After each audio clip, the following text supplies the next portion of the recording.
auditorías consisten exclusivamente de buscar errores. Sin embargo, esta percepción vamos a darnos cuenta que es incorrecta porque vamos a observar que la auditoría más bien es una herramienta de mejora continua que nos va a permitir conocer el estado real del sistema, identificar, fortalecer, detectar oportunidades de mejora y sobre todo prevenir antes de que afecten la calidad del producto o del servicio que estamos brindando. Entonces, ¿qué es lo que vamos a ver el día de hoy? En lo que se refiere al día de hoy, lo que nos va a preocupar es ver cómo es una auditoría de procesos, cuáles son los hallazgos y acciones correctivas, y ahí les voy a hacer un hincapié en algo, cómo se manejan los equipos que están fuera de tolerancia o que se esperaría que se logre en una auditoría, cuáles son las buenas prácticas metrológicas, sobre todo en aspectos de auditorías, cómo aporta la metrología digital y la industria 4.0, y vamos a hacer 2 casos integradores. Espero que podamos hacerlos. Bien, entonces iniciamos con algo que es muy importante. Antes de aprender a realizar una auditoría, lo primero que debemos saber es comprender exactamente qué es auditar. La auditoría es un proceso sistemático, independiente, documentado, mediante el cual vamos a ir recopilando evidencias objetivas para poder determinar si un conjunto de requisitos se están cumpliendo o no se están cumpliendo. Entonces, es importante cuando nosotros hablamos de auditoría, destacar la palabra evidencias. Un auditor nunca trabaja sobre opiniones personales, sobre intuiciones o sobre percepciones. Todo hallazgo, todo aquello que encuentra debe estar sustentado mediante documentos, registros, entrevistas, resultados de medición. Entonces, un aspecto importante es que una auditoría va a comparar 2 elementos fundamentales. El primero va a corresponder al criterio de auditoría, es decir, aquello que debería hacerse según la norma, según los procedimientos declarados por ustedes mismos o según los requerimientos legales. El segundo responde a la realidad, es decir, lo que realmente está ocurriendo en la organización. Y para esto se esperaría que ambas coincidan. Entonces podemos concluir que existe una conformidad. Pero cuando hay diferencias, van a aparecer los hallazgos de auditoría. En consecuencia, vamos a tener que observarlo. No necesariamente es una no conformidad. Podríamos tener una oportunidad de mejora, una mejora o una buena práctica que es digna de replicarse. Entonces, vamos a hablar de los principios que nos habla la ISO 9001-2015, en primer lugar, donde todo sistema de gestión de calidad nos dice está sustentado en principios que van a orientar la forma de administrar o de gestionar la organización. Aunque esta diapositiva hace referencia a la ISO 9001 del 2015, estos principios también van a tener fuerte relación con la gestión metrológica. Entre ellos vamos a destacar, por ejemplo, el enfoque al cliente, porque todas las mediciones finalmente buscan garantizar la calidad de producto o servicio. Luego hablamos del liderazgo y la alta dirección es quien va a proporcionar recursos, promover la cultura de calidad. Por eso es tan importante. Hablamos del compromiso del personal o la participación del personal. Quienes realmente son los que van a hacer funcionar únicamente a través de los procedimientos, dependiendo del compromiso de las personas. Hablamos del enfoque de procesos, porque no vamos a auditar actividades aisladas, sino un engranaje de procesos completos. Hablamos de mejora continua, porque en realidad todos deberíamos estar involucrados en la evolución permanente de nuestro sistema de gestión. Y finalmente, hablamos de la toma de decisiones basadas en evidencia, porque las decisiones deben apoyarse en lo que trabajamos normalmente, los datos confiables y trazables, ¿no?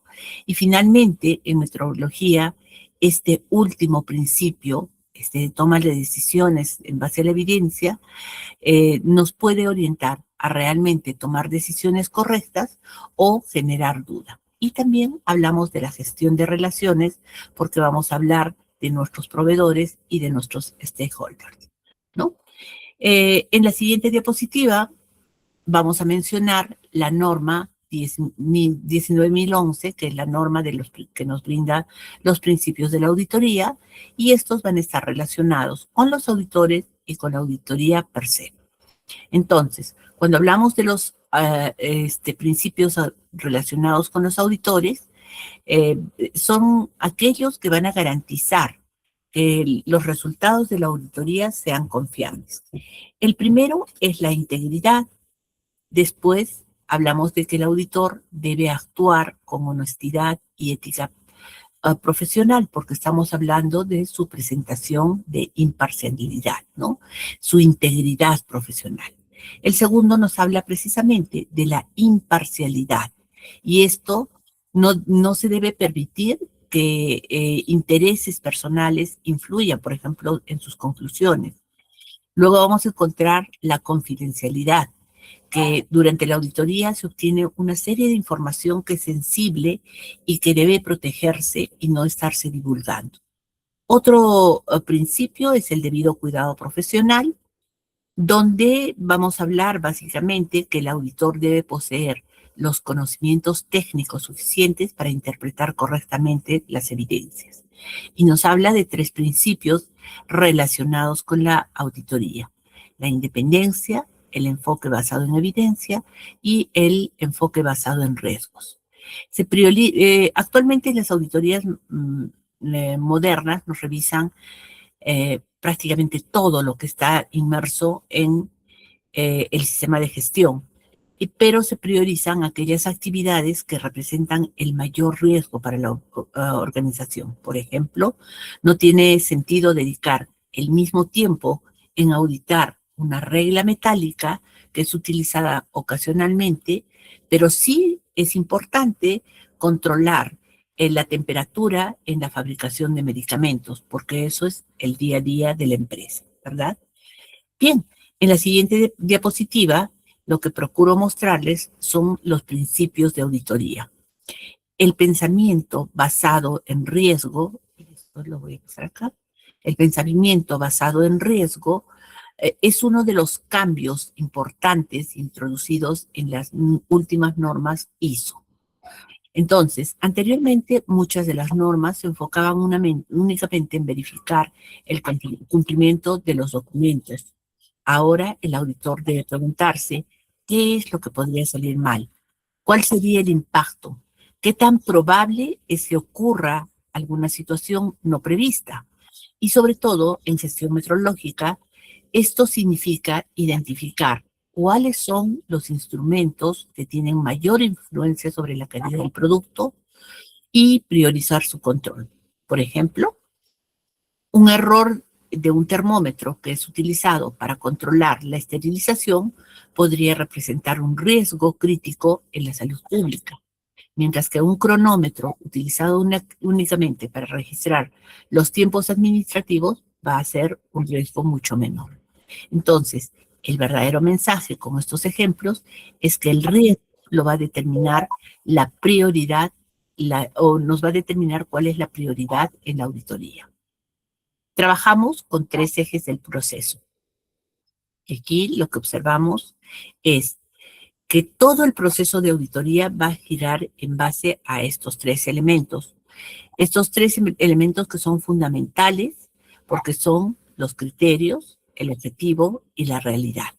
Los criterios van a representar todo aquello que debimos cumplir, todos los debes de la norma, todos los procedimientos internos, los requisitos legales o las especificaciones del cliente. El objetivo va a corresponder a la pregunta: ¿qué es lo que queremos verificar? ¿A dónde queremos llegar observando lo que estamos observando? Entonces, la realidad va a responder a esta pregunta. Nos va a decir cuál es la evidencia que se ha obtenido durante la auditoría. Entonces, el verdadero trabajo del auditor consiste en comparar de manera permanente estos tres elementos: los criterios contra la realidad, los criterios contra qué es lo que queremos verificar, y si la realidad coincide con los criterios y nos permite alcanzar los objetivos, consiste en una conformidad. Si existen diferencias, podremos documentarlos como hallazgos. Imaginemos un velocímetro, por ejemplo. El criterio es el límite permitido. La realidad es la velocidad observada. La comparación va a determinar si existe o no existe cumplimiento, ¿verdad? Ahora, vamos a comentar de manera muy ligera que existen varios tipos de auditorías. Y estos tipos de auditorías, las auditorías pueden clasificarse de diferentes maneras según su forma de realización. Tenemos las auditorías únicas, donde solamente se evalúa un sistema; las auditorías combinadas, por ejemplo, que son aquellas que nos permite evaluar simultáneamente varios sistemas de gestión, lo que nosotros vamos a conocer como los sistemas integrados de gestión: 9001, 14001, 45001, 17025, y en muchos casos otras normas, ¿no? O las auditorías conjuntas, que son las cuales dos o más organizaciones auditoras participan de manera coordinada y realizan la auditoría. Cada modalidad corresponde a necesidades diferentes, pero todas van a mantener los mismos principios de objetividad. Ahora, según su alcance, las auditorías podrían tener tres grandes categorías: las auditorías internas, que son de la propia organización para verificar el desempeño de su empresa; las auditorías externas o de segunda parte, que sirven para efectuarlas por el cliente o por entidades interesadas para evaluar normalmente a sus proveedores; y finalmente, las auditorías externas, pero de tercera parte, son aquellas que van a ser realizadas por los organismos certificadores e independientes. Según el objeto de su evaluación, vamos a poder observar que va a depender del alcance de la auditoría, y se puede clasificar, por ejemplo, en una auditoría de proceso, porque va a auditar un proceso específico y se va a preocupar, su enfoque va a ser hacia la eficacia de las entradas, salidas, las diferentes actividades que ocurren operativamente, los indicadores o KPIs, ¿no? Las auditorías de sistemas van a hablar de un sistema global, del funcionamiento integral de un sistema de gestión, donde se va a revisar, por ejemplo, el liderazgo, la planificación, la gestión, los recursos, la mejora continua. Y finalmente, una auditoría de gestión u operativa no compiten entre sí, sino que se complementan, ¿no? En una organización madura se utiliza distintos tipos de auditoría para obtener una visión completa de su desempeño. Entonces, todas están orientadas como enfoque principal el conocer la eficiencia, la eficacia, el cumplimiento y la mejora continua de los procesos dentro de un sistema o dentro de una organización, ¿no? Bien, además, entonces, ¿por qué les he comentado todo esto previo? Porque lo que queremos hablar es de una auditoría operacional o una auditoría por procesos. Y precisamente esta auditoría por procesos investiga, revisa y evalúa exclusivamente las áreas funcionales de la empresa, con el propósito de determinar si se tienen controles adecuados, si estos controles permiten realizar actividades con eficiencia, o si se puede lograr una disminución de costos e incremento de la productividad. Entonces, en esa diapositiva lo que deseo es que podamos comenzar a entender el verdadero propósito de una auditoría operacional o una auditoría de procesos. Muchas personas creen que el auditor llega únicamente para encontrar errores. Sin embargo, ese no es su objetivo principal. El auditor, en este caso, auditor de procesos específicos, va a tener como finalidad investigar, revisar, evaluar diferentes áreas funcionales de una organización. Y esta con el propósito de poder determinar si las actividades que se están ejecutando se está haciendo de manera eficiente, conforme con los procedimientos efectivos, o es de manera eficaz, o no se está cumpliendo.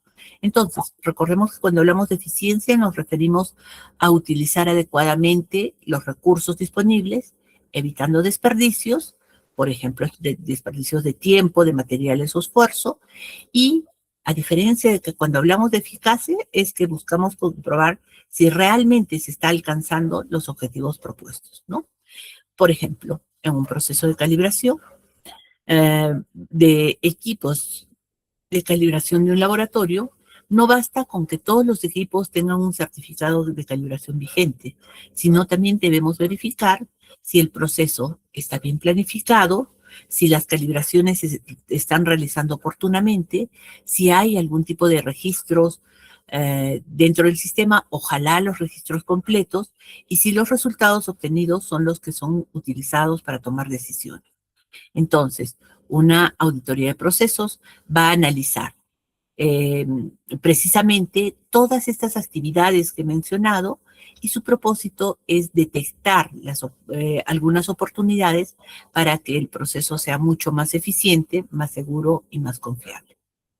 Por ejemplo, si un laboratorio demora 3 semanas en enviar un equipo de calibración, el cual podría hacerlo en 5 días, la auditoría no va a detectar el retraso. Lo que va a analizar es la causa que genera ese retraso, y va a solicitar que sea el propio personal operativo, el personal involucrado, el que se encargue de proponer mejoras, ¿verdad?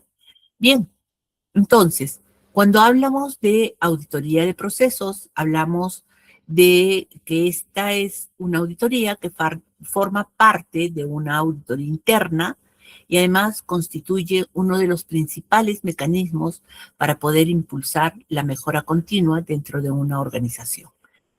La definición que estoy presentando indica que la auditoría interna es una actividad independiente, objetiva, y que va a proporcionar el aseguramiento y asesoría para agregar valor a la organización. Pero, ¿qué significa agregar valor? Significa que el auditor no solo va a identificar incumplimientos, sino que también va a proponer oportunidades para poder optimizar procesos. Ojo que estoy hablando de una auditoría interna. Procesos, reducir riesgos y fortalecer el sistema de gestión. En un sistema de gestión metrológica, esto va a resultar muy importante, porque la confiabilidad de las mediciones va a depender de una serie de procesos. La selección de equipos, de la calibración, de las validaciones intermedias, del mantenimiento, de las capacitaciones del personal y del control documental. Entonces, todos estos procesos deben funcionar de manera coordinada. Si falla alguno, obviamente todo el sistema va a perder confiabilidad. Recordemos que trabajamos como si este fuera un engranaje. Por esta razón, la auditoría de procesos va a buscar evaluar no solamente si se cumple o no con los procedimientos o con la norma, sino que estos procedimientos realmente van a contribuir al logro de los objetivos institucionales.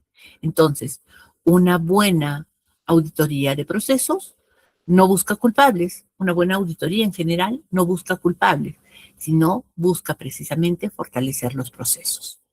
Entonces, para que una auditoría genere resultados confiables, esta debe estar completamente documentada.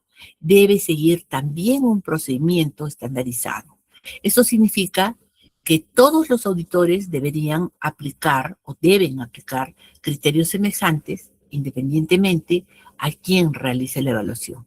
El procedimiento normalmente incluye una planificación de auditoría, una revisión documental, entrevistas, observaciones directas, recopilación de evidencias, análisis de resultados, elaboración de un informe. Entonces, la estandarización evita que haya conclusiones que dependan únicamente del criterio personal.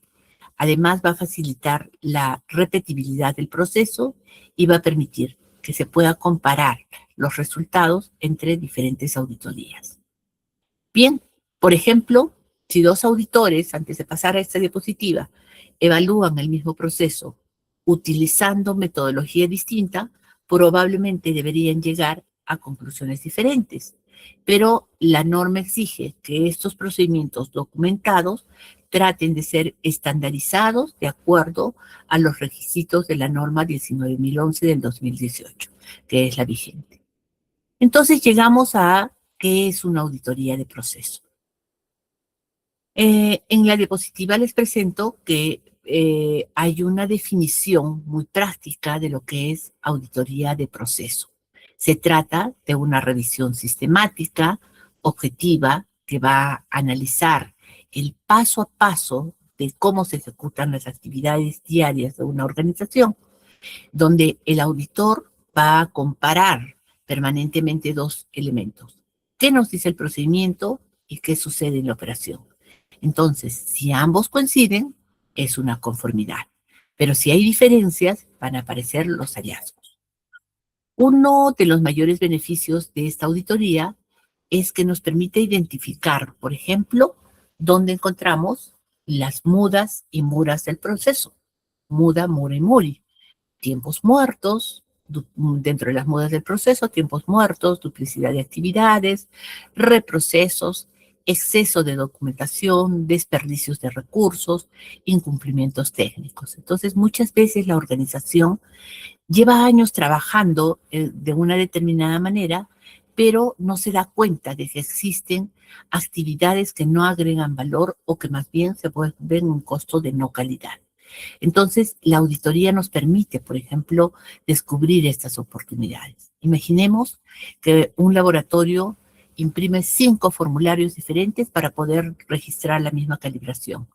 La auditoría podría permitirnos observar que podemos integrar toda esa información en un único registro electrónico y nos va a permitir reducir tiempos y errores. Nos va a permitir reducir el uso de exceso de material. Estamos reduciendo mudas del proceso, ¿verdad? Bien, ¿quiénes son usuarios de la auditoría? Los resultados de una auditoría siempre van a beneficiar a alguien y en este caso van a ser tanto usuarios como a externos. Entre los usuarios internos vamos a encontrar la alta dirección, por ejemplo, las diferentes áreas de la organización, algunas sucursales de nuestra propia organización, si es que las hubiera, y los responsables de cada proceso que van a ser nuestros proveedores internos. Estos actores dentro de la organización van a utilizar la información para tomar diversas decisiones de gestión. Ahora, externamente vamos a encontrar que los beneficiarios van a ser los clientes, los proveedores, las entidades gubernamentales y las organizaciones reguladoras, ¿verdad? Todos ellos lo que van a hacer es confiar en que los procesos van a funcionar adecuadamente. Por ejemplo, en el caso de un laboratorio acreditado, los clientes van a depositar su confianza en los resultados emitidos. Si la auditoría demuestra que el sistema es sólido, van a aumentar la credibilidad de la organización, ¿no? Por ejemplo, les lanzo una pregunta. ¿Quién creen ustedes que pierde más cuando un proceso falla? ¿La empresa o el cliente?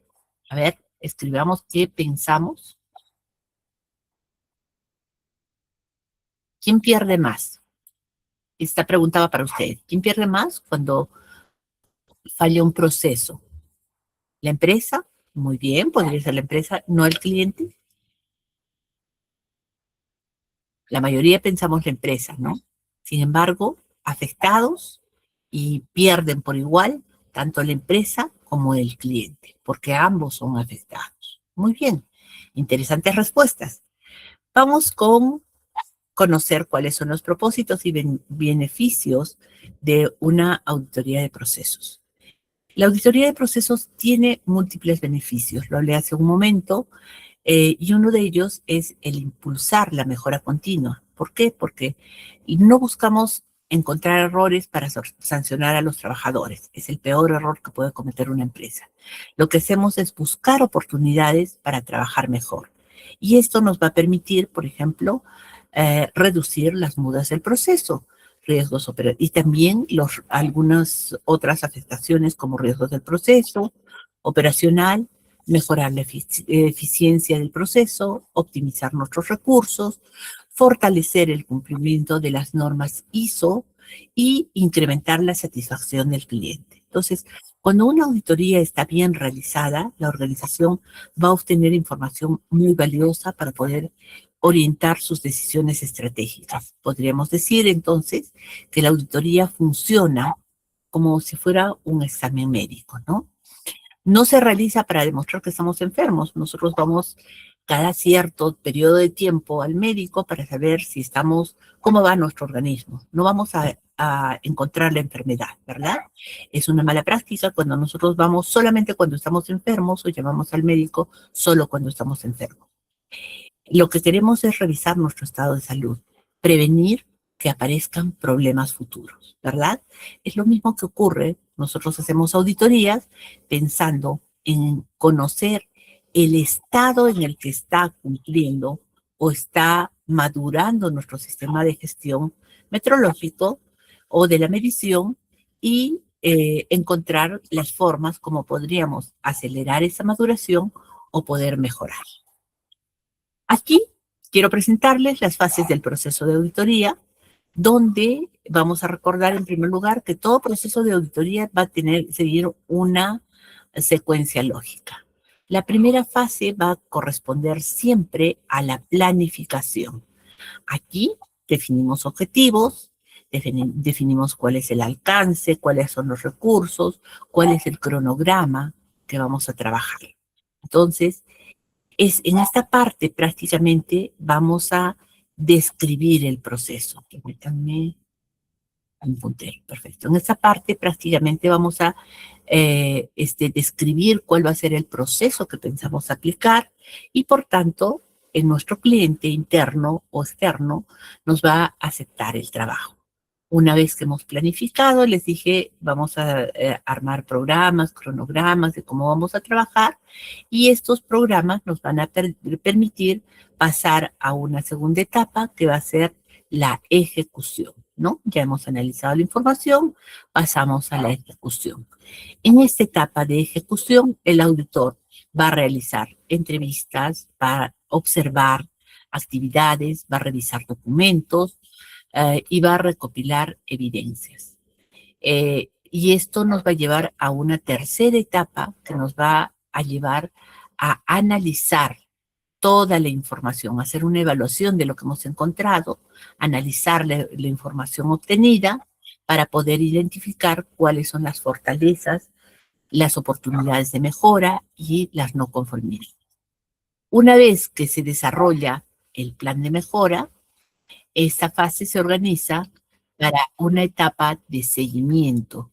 En esta etapa de seguimiento se van a implementar en esta etapa entre los hallazgos y los resultados, se va a encontrar una etapa donde vamos a planificar, vamos a organizar, vamos a implementar las acciones correctivas para luego hacer un seguimiento y verificar la eficacia de estas acciones correctivas. Es importante destacar que el auditor no termina cuando entrega el informe, sino la verdadera auditoría va a concluir cuando las acciones correctivas han sido implementadas, han sido verificadas y se han levantado las no conformidades. ¿Bien? Ahí vamos a hablar de eso, José, o Jorge, perdón.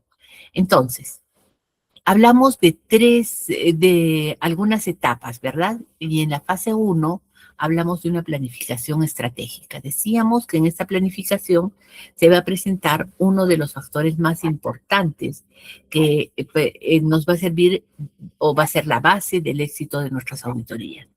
En esta etapa vamos a definir el alcance. El alcance que va a indicar qué procesos van a ser auditados, quién va a ser o qué áreas van a estar involucradas. Es decir, hacia dónde estamos yendo, cuál es nuestra razón de evaluar. Luego viene el equipo auditor. El equipo auditor, la asignación de auditores, no todos van como auditores líderes, algunos son auditores especialistas, otros acompañantes, y cada uno va a tener un rol específico dentro del trabajo del equipo auditor. Y finalmente definimos un cronograma donde vamos a fijar, por ejemplo, las fechas, las horas, los recursos necesarios, los documentos que queremos revisar. Entonces, si falláramos o si nuestra planificación no fuera la más adecuada, esto va a generar una serie de demoras, pérdida de información o que nuestros resultados sean poco confiables. Entonces, una planificación adecuada nos va a permitir optimizar el tiempo disponible, concentrar nuestros esfuerzos sobre los procesos de mayor riesgo, ¿no? Entonces, por ejemplo, antes de auditar un laboratorio, debemos solicitar previamente los procedimientos, registros de calibración, inventarios, equipos y cronogramas de verificación para hacer una especie de auditoría de carpeta, leer, conocer, estar inmersos en qué es lo que está ocurriendo dentro de ese laboratorio y poder planificar nuestra auditoría. Luego de planificar la auditoría, no sé si ¿está pasando las diapositivas? Sí, bien. Luego, perfecto. Luego vamos a pasar a la segunda fase. La segunda fase nos habla de una ejecución y trabajo de campo. Entonces, una vez que ha iniciado la auditoría, comienza nuestro trabajo de campo. La primera actividad suele ser una reunión de apertura, una reunión en la que vamos a presentar los objetivos de apertura o inicial, donde vamos a presentar los objetivos, el alcance y cuál es la metodología que vamos a realizar. Entonces, en este caso, tiene que ser una reunión amigable, no que espante a los trabajadores, porque no estamos viniendo de manera inquisitiva, estamos viniendo a observar, a conocer qué es lo que están haciendo. Luego se va a hacer una revisión documental, donde vamos a poder observar, por ejemplo, cuáles son los manuales, los procedimientos operativos estándar, las políticas, el historial de los equipos, etcétera, aquello que nos va a aportar como evidencia objetiva y tener la base para poder hacer la observación. Hacemos una observación directa de cada una de las actividades. No basta con leer los procedimientos, entonces vamos a ir con nuestro procedimiento a ver cómo realizan el procedimiento los trabajadores, cómo realmente lo aplican. Entonces, en este espacio, vamos a ir, en todo este espacio que hemos trabajado, vamos a ir recopilando las evidencias necesarias, por ejemplo, los registros, podemos tomar fotografías, podemos tomar un certificado que nos sirva como evidencia y tomar los datos del certificado, no podemos llevarnos el certificado, podemos hacer entrevistas y ahí mencionar con quién nos hemos entrevistado, un resultado de una medición que hemos podido observar o una observación directa de alguna actividad. Mientras más objetiva sea nuestra evidencia, es mejor o aportará más a la confiabilidad de nuestro informe. Bien, ¿qué impacto tiene? Cuando hablamos de el impacto que tiene en la productividad, me parece que me he pasado aquí, me falta la fase 3. No, se ha saltado esta. En la fase 3, vamos primero a la fase 3 para luego hablar del impacto. En esta fase 3 vamos a encontrar el análisis de hallazgos y el plan de mejora. En este caso, después de todo el trabajo de campo que hemos realizado, va a comenzar una de las etapas más importantes del análisis y los hallazgos, y de paso la elaboración de las acciones correctivas o de las no conformidades que hayamos encontrado, oportunidades de mejora. En esta fase, el auditor lo que debe hacer es organizar todas las evidencias recopiladas, determinar la existencia de la conformidad o la no conformidad con respecto a los criterios de auditoría. Ojo, es importante recordar que un informe de auditoría siempre debe ser objetivo, claro y sustentado, no debe contener opiniones personales. No puede haber el pienso, considero o en mi opinión. Cada hallazgo debe estar respaldado por evidencias verificables. Porque después de este informe vamos a desarrollar nuestro plan de mejora, ¿no? El plan establece qué acciones vamos a realizar, quién va a ser responsable de realizar esas acciones, cuál será el plazo de ejecución y si no va a ser muy difícil verificar si es que la acción ha sido implementada o no. Entonces, siempre es necesario un seguimiento. Mm, Cuando hablamos de una redacción, de una no conformidad, lo que vamos a hacer es indicar adecuadamente, de acuerdo al requisito número tantos de la norma 9001 o 17025, por ejemplo, se considera que los equipos del área productiva deberían estar calibrados de acuerdo a programa, según procedimiento número tantos de la organización, se indica que la calibración respectiva para el equipo de serie tantos, ubicado en tal lugar, manejado por el operador del sistema tal, eh, debería haberse calibrado el 21 de noviembre del 2025. Sin embargo, se evidencia, de acuerdo al certificado número tantos, que la última calibración fue el 10 de octubre del 2024 y tiene prácticamente 2 años de calibración. Entonces, con esto podríamos evidenciar de que no se está cumpliendo con el programa de calibración de acuerdo a su procedimiento y de acuerdo a lo solicitado por la norma. Entonces, ahí salta un problema y lo que se hace es, pasada la auditoría, el personal se va a reunir y va a decir, ¿por qué no calibramos este eh, equipo? Ya les voy a contar más adelante. Entonces, después de hacer un análisis de causa, efecto, de tormenta de ideas, utilizando todas las herramientas de calidad respectivas, se hace una propuesta de mejora. No para que se calibre ese equipo, sino para que no ocurra en una siguiente oportunidad o en un trabajo normal que haya equipos con falta de calibración o que no se han calibrado por una razón justificada, porque podría ser que este equipo no se ha utilizado durante un año o que está fuera de servicio, por ejemplo. Entonces, si no hay una evidencia, la verdadera razón de la no conformidad debería ser, por ejemplo, el etiquetado. Entonces, nosotros como auditados también tenemos la oportunidad de decir, señor, este equipo, póngame la no conformidad porque no etiqueté, pero no me ponga la no conformidad por no calibrar.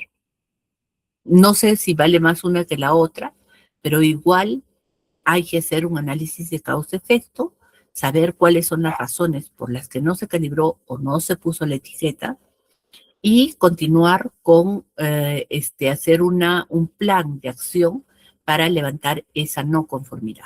Posteriormente, se hace un seguimiento que es indispensable y si la organización ha implementado acciones correctivas, pero nunca ha verificado si realmente se resolvieron los problemas, se pierde la validez de esa planificación realizada. Entonces, la mejora continua, recordemos, no termina solamente cuando se emite el informe, sino con la comprobación de que la causa de problema ha sido eliminada y que el proceso ahora funciona de manera más eficiente y más confiable. Entonces, pasamos a la fase 4, donde vamos a hacer un plan de mejora. Vamos a observar de alguna manera el proceso completo. No, vamos a ver el plan de mejora, ¿no? Una vez que tenemos el informe de resultados, que básicamente es la elaboración de un documento ejecutivo donde vamos a encontrar, se visitó la empresa X y Z en tal fecha, a tal hora, se contó con la presencia de tales personas. En esta organización se ha observado que tenemos como fortalezas y se enumeran las fortalezas. Luego se encontraron 10.000 hallazgos, de los cuales 4 fueron no conformidades y se propone recomendaciones priorizadas, ¿no? Se esperaría que la empresa haga una reunión para evaluar estas no conformidades y toda la situación. Entonces, en este caso, es la organización quien establece qué es lo que va a hacer para levantar las no conformidades. Pasado un tiempo, ocurre un seguimiento que es muy importante una vez que el auditor ha recibido un plan de acción formal donde asigna responsables, asigna plazos, asigna plazos de ejecución, cuáles son los KPIs que van a indicarnos la eficacia de la implementación. Entonces, acepta o niega la posibilidad de hacer esta acción correctiva o este levantamiento de acción correctiva. Y si es que acepta, dice, entonces les damos el plazo que ustedes han propuesto, 3, 6, 9 meses, dependiendo de la gravedad y del impacto que genera. Y lo que vamos a hacer es visitarlos nuevamente y verificar si es que fue eficiente, eficaz la propuesta de acción correctiva y la implementación de la acción correctiva. Bien, entonces ahora sí, vamos a hablar de un proceso de auditoría, vamos a observar el proceso de auditoría completo que se sigue en una auditoría. Aunque muchas veces pensamos que únicamente es la visita del auditor, en realidad la auditoría es un proceso mucho más amplio que comienza antes de lo que nosotros imaginamos y termina mucho después de la visita misma.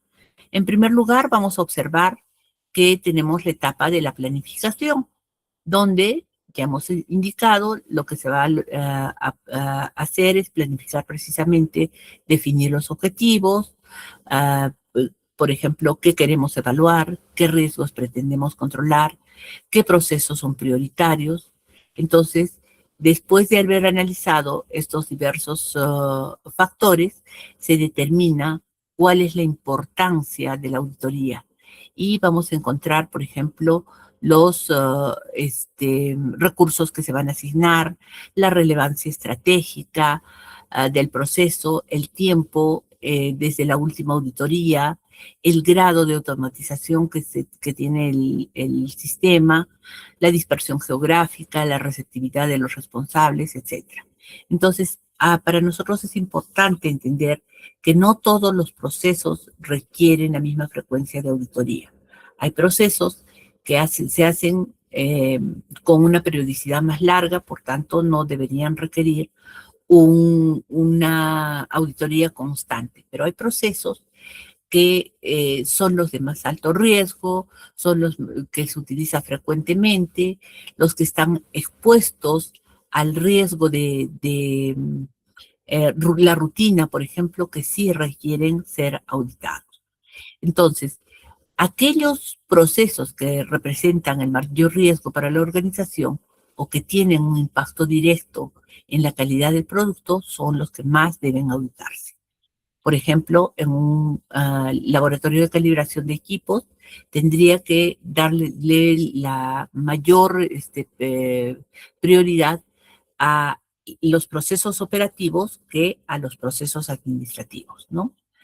Entonces, continuamos con la explicación. Luego viene una siguiente fase, donde el auditor va a observar únicamente no solo el resultado final, sino más bien cada una de las etapas, va a ir observando cada uno de los procedimientos y va a observar cuál es la actitud o cómo es que trabajan los colaboradores frente a sus procesos. Y para eso va a llevar dos evidencias. La norma y va a llevar también los procedimientos, de manera que va a comparar lo que nos solicita la norma contra lo que hemos declarado nosotros y lo que realmente se hace en auditoría. Siempre hay un informe de comunicación, o sea, cada cierto periodo de tiempo, si la auditoría dura todo el día, hay un periodo de comunicación donde se reúne el auditor con representantes de la organización y les explica claramente qué es lo que va encontrando y pregunta si si requiere mayor información al respecto, solicita documentos, solicita evidencias para de repente evidenciar de que no es solamente un hallazgo y no una no conformidad, o para corroborar que es una no conformidad. Permanentemente el auditor puede hacer comentarios que aporten comentarios de cómo se debe hacer una auditoría, de qué significa lo que está haciendo, de qué es lo que está encontrando, entre otros. Y finalmente se reúne para hacer una publicación de sus resultados, presenta el informe de resultados y cierra con la entrega de las no conformidades, permite un tiempo para la evaluación, la mejora continua y la implementación de las acciones correctivas y regresa para un seguimiento para cerrar completamente la auditoría. Bien, entonces pasamos a esta parte donde vamos a encontrar algunos factores de impacto. Cuando hablamos de un proceso, de la gestión de un proceso en conjunto con una serie de actividades relacionadas entre sí, vamos a observar que un proceso transforma entradas en salidas. Perdón, una pregunta. La auditoría que estamos viendo está referida a una organización. Claro, está referida a una organización que trabaja con 10.012. Recordemos que la norma 10.012 es el soporte, si bien es certificable, pero es el soporte de la norma 17.025. Pero ahora, hasta el momento, hemos hablado de auditorías de procesos. Recordemos, un proceso solamente es este proceso, esa transformación de entradas y salidas mediante el uso de recursos, de procedimientos y de personas. Entonces, durante la auditoría de procesos, el auditor no va a observar únicamente el resultado final. Y cuando me refiero a les da un tiempo para evaluar las no conformidades, que presentemos una propuesta de mejora continua, no significa que es un ente externo que va a venir de INACAL, por decir algo, y recién va a evaluar. Puede ser otra área de nuestra propia organización que está auditando un proceso específico. Entonces, en este caso, el auditor no solo observa el resultado final, sino va a analizar cada una de las etapas que permite obtener diferentes resultados, ¿no? Por ejemplo, un proceso de calibración, un equipo de medición, las entradas podrían ser en este caso el instrumento, los patrones, la referencia, y el procedimiento o lo que ocurre en la transformación va a ser básicamente el procedimiento de calibración y el personal competente. Finalmente, la salida va a ser un equipo calibrado y un certificado técnicamente validado, ¿verdad? Si en alguna de las etapas se presentara deficiencias, entonces esto nos permite perder la confiabilidad en este resultado.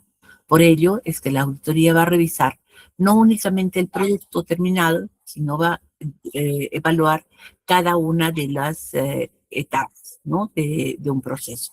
Entrada, proceso, salida, ¿no?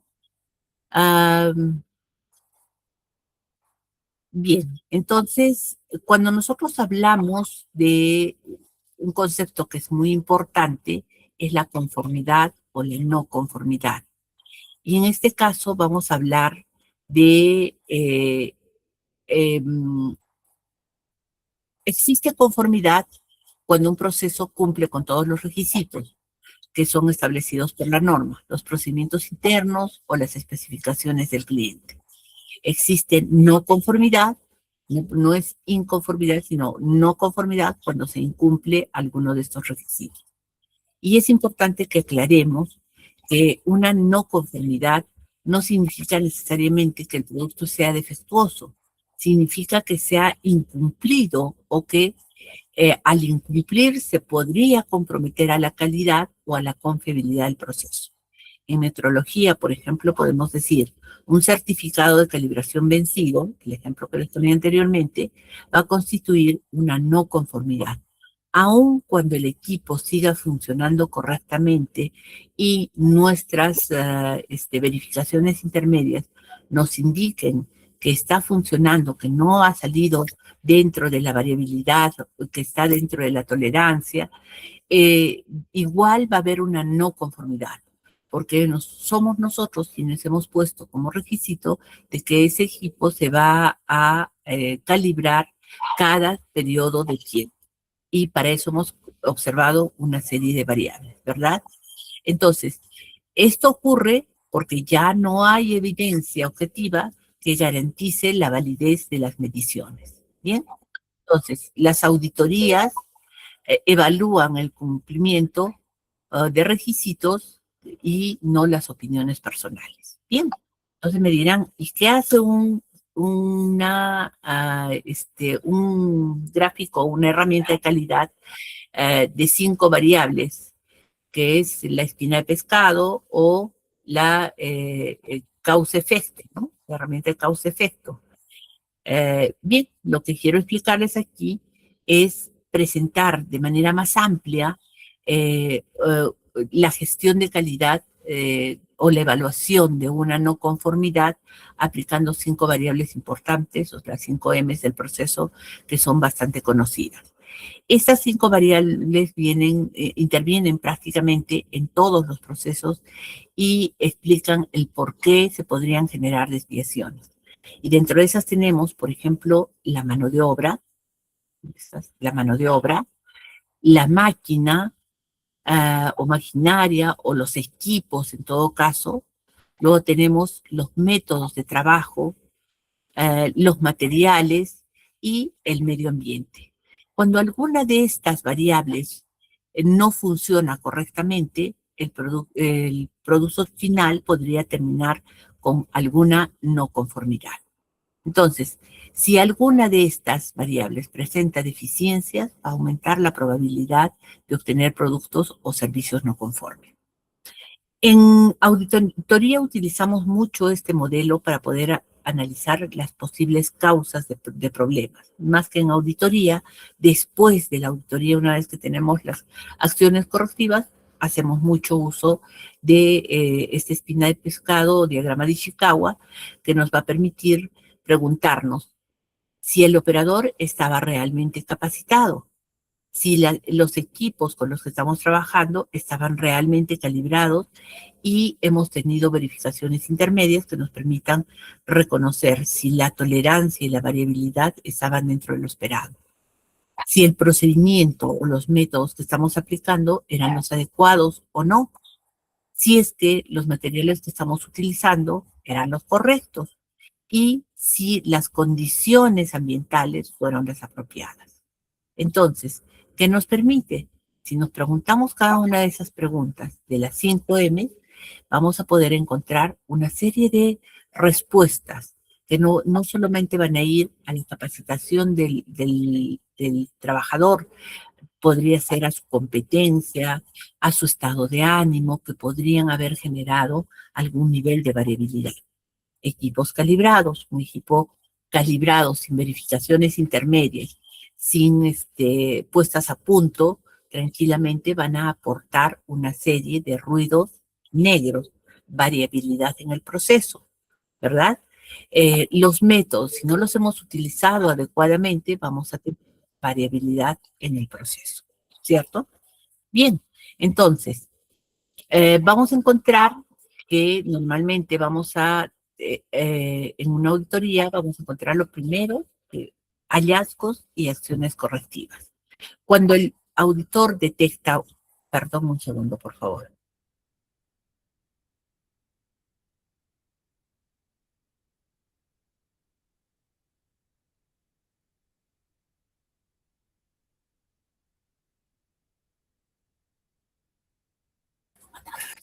Bien. Cuando estamos en una auditoría, normalmente y el auditor detecta alguna desviación, va a registrar el hallazgo y siempre debemos tomar en cuenta que todavía es un hallazgo. No vamos a poder diferenciar si es una no conformidad o se va a quedar en hallazgo, ¿verdad? Entonces, el hallazgo va a ser el resultado de comparar una evidencia obtenida contra los criterios de auditoría. Puede ser una conformidad y quedó ahí. Puede ser una oportunidad de mejora, lo que antiguamente se conocía como una observación. Puede ser una observación por sí misma, antes estaban unidas, pero podemos considerarlas por separado, o podría ser una no conformidad. Las no conformidades pueden detectarse de diferentes fuentes. Por ejemplo, no solo en auditoría, sino también por quejas de los clientes. Un cliente que no está conforme con el resultado de sus calibraciones o de sus mediciones, por auditorías internas, no conformidades que encontramos en auditorías internas. En las revisiones por la dirección también vamos a encontrar que no alcanzamos determinados KPIs, que hemos tenido algunas diferencias entre lo planificado y lo que tenemos como resultado, por incumplimiento de los indicadores, por ejemplo, ¿no? Después por fallas en los procesos. También podría ser por productos no conformes, un reclamo de un cliente porque el producto que se le entregó no estaba conforme, nos había pedido una calibración a determinados niveles y le hicimos a otros, ¿no? Al hacer un análisis de datos general de nuestra empresa, encontramos también indicadores que están fuera de lo esperado, y por inspecciones periódicas que se han realizado y se han encontrado que hay productos no conformes, no conformidades, etcétera. Entonces, eso demuestra que la auditoría no es la única herramienta que nos permite descubrir los problemas. La organización siempre debe mantener diferentes mecanismos de vigilancia. Bien, entonces, además de eso, vamos a encontrar que esas causas de no conformidades, después de que hemos identificado la no conformidad, lo siguiente es descubrir qué pasó, qué ocurrió, por qué falló esto, ¿no? Entonces, lo que vamos a hacer es un análisis de causas. Muchas de las organizaciones o cometen el error de solucionar inmediatamente, exclusivamente el efecto, ¿no? La razón de la no conformidad. Lo que les comentaba en momentos anteriores, que decíamos, un equipo que no está calibrado desde el 2024. ¿Qué pasó? Si estaba propuesto de calibrar en noviembre del 2025, ¿por qué no lo calibramos? Bueno, la solución es rápida. Y yo estoy de acuerdo con que ustedes pensarán lo mismo. La solución, calibrémoslo y levantamos la no conformidad. Sí, hemos levantado la no conformidad, pero lo que hemos hecho es una corrección. Y al hacer la corrección, lo único que estamos haciendo es apagar ese incendio, pero no estamos viendo el por qué realmente no se calibró de manera oportuna este equipo. Por tanto, hemos cambiado la etiqueta, hemos hecho la calibración, pero no nos hemos preguntado por qué venció la calibración y no nos dimos cuenta. ¿Por qué no existía un programa de seguimiento para este equipo? ¿Por qué el software no generó las alertas? ¿Por quién fue el responsable de programarlo y se olvidó de cumplir la programación? De repente hubo un cambio de personal. Entonces, lo que debemos procurar es identificar las verdaderas causas de la no conformidad y no eliminarla a través de una corrección. Bien, entonces, cuando trabajamos, debemos reconocer algunas diferencias importantes entre lo que es corrección y lo que es acción correctiva. Muchas personas piensan que corregir inmediatamente el problema significa resolverlo, pero esto no es definitivo. Una corrección lo que va a hacer es eliminar el efecto inmediato, mientras que una acción correctiva va a eliminar la causa que generó ese efecto. Y lo vamos a ver en un ejemplo. Durante la auditoría detectamos, por ejemplo, que una calibración vencida, ¿verdad? La corrección sería o lo retiro inmediatamente para que el auditor no me ponga la no conformidad, lo retiro y le pongo la etiqueta de equipo fuera de servicio. ¿cierto? Ah, o lo mando a calibrar inmediatamente. Esto no va a evitar que el problema vuelva a ocurrir, porque en otro momento, no necesariamente en una auditoría, va a aparecer algún equipo que no esté calibrado y nos va a poner en duda los resultados de nuestro trabajo. Entonces, la acción correctiva lo que sí va a permitir es que nos tomemos un tiempo para analizar el por qué el sistema permitió que un certificado venciera y no se haya modificado en el proceso, no se haya calibrado el equipo o no se haya considerado equipo fuera de servicio, obsoleto o en cuarentena. Entonces, en realidad lo que nos está permitiendo esta evaluación es impedir que esta fuente de no conformidad vuelva a tener algún tipo de reincidencia, ¿no? Entonces, ¿qué es lo que vamos a hacer para mejorar? Se me ocurren, entre varias cosas, implementar alarmas automáticas, actualizar el programa de calibraciones, de repente asignar responsables específicos, poner colores en los diferentes equipos para ver cuáles están ya a punto de ser calibrados. En otras palabras, la corrección nos va a solucionar el momento, la solución temporal, mientras que la acción correctiva nos va a permitir primero conocer cuál es la verdadera causa de la no conformidad y luego de analizar vamos a poder eliminar la causa raíz. Y esto nos va a permitir trabajar en base a análisis, experiencia y conocimiento. Entonces, ¿qué es lo que buscan los auditores? Los auditores no buscan únicamente que el problema desaparezca, no buscan que este problema nunca más vuelva a aparecer. ¿Bien? El ciclo PHBA, del cual les he hablado bastante durante este diplomado. En este caso, el ciclo PHBA se refiere a que las acciones correctivas deben desarrollarse siguiendo el ciclo de Deming o el ciclo de mejora continua o el ciclo de planificar, hacer, verificar y actuar, PHBA. Este ciclo tiene 4 etapas importantes. Primero, el planear, donde identificamos el problema, analizamos la causa y definimos la metodología para poder solucionarlo. Luego tenemos la parte de hacer, es decir, vamos a implementar las acciones previstas. Luego tenemos la parte de verificar, donde vamos a evaluar si es que las acciones realmente fueron eficaces o no. Y finalmente vamos a actuar. Puede ser que tengamos muy buenos resultados, entonces estandarizamos las mejoras obtenidas y las incorporamos al sistema de gestión. Pero no nos quedamos ahí, porque este ciclo nunca termina. Volvemos a empezar la planificación para poder mejorar más aún. O puede ser que no haya dado resultados y por tanto evaluamos dónde estuvo la brecha entre lo que nosotros habíamos planeado, lo que hemos hecho y los resultados que hemos obtenido. Por tanto, volvemos nuevamente a planificar para mejorar. Por eso se dice que este es un ciclo que está en constante movimiento para generar nuevas oportunidades y de optimización, de mejora, y por ello trabajamos con la mejora continua como un proceso permanente. Bien, entonces, una acción correctiva, también las diferentes normas nos piden que debe estar definida como un proceso. Todo proceso tiene que tener entradas, en este caso, las fuentes de no conformidad.